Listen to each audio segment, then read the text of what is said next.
Hi there, my name is Matthew Hartman and I will be giving you a brief overview on deer. But first, let's go somewhere a little more exciting, shall we?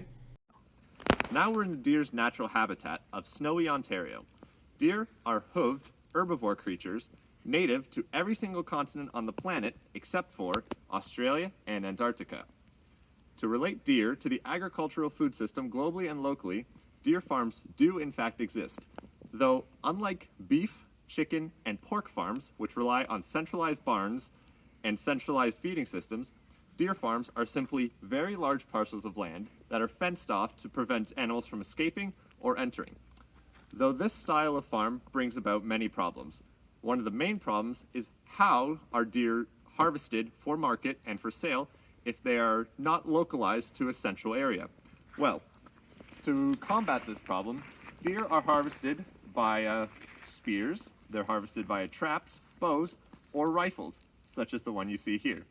Now to get your attention, I'm going to show you how deer harvesting actually happens on farms.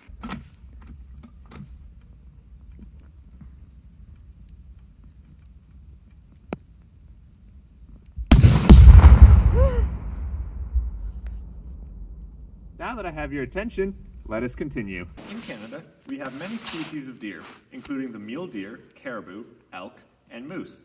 The most common type of deer in this country, however, is white-tailed deer, or Oidocoilus virginianus.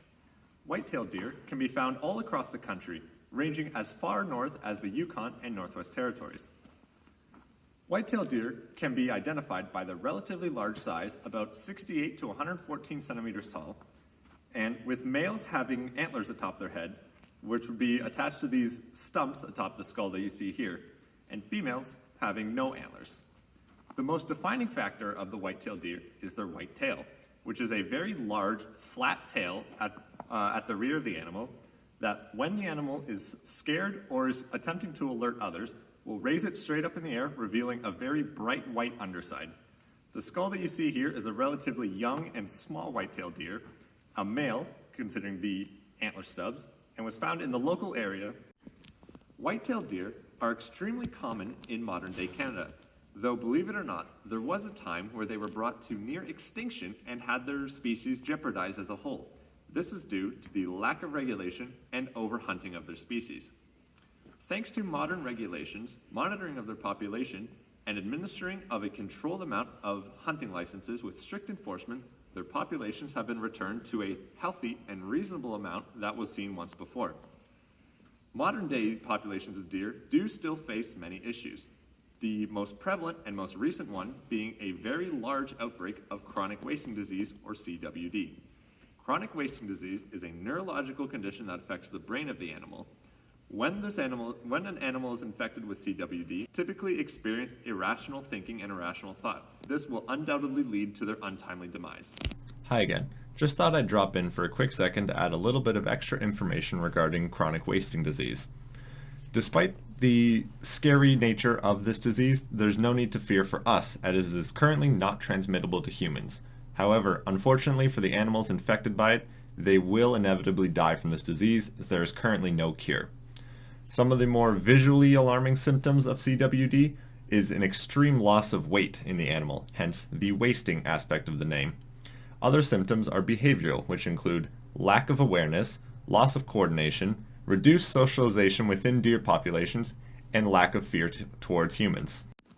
White-tailed deer have a great importance to many Indigenous communities and peoples around Canada.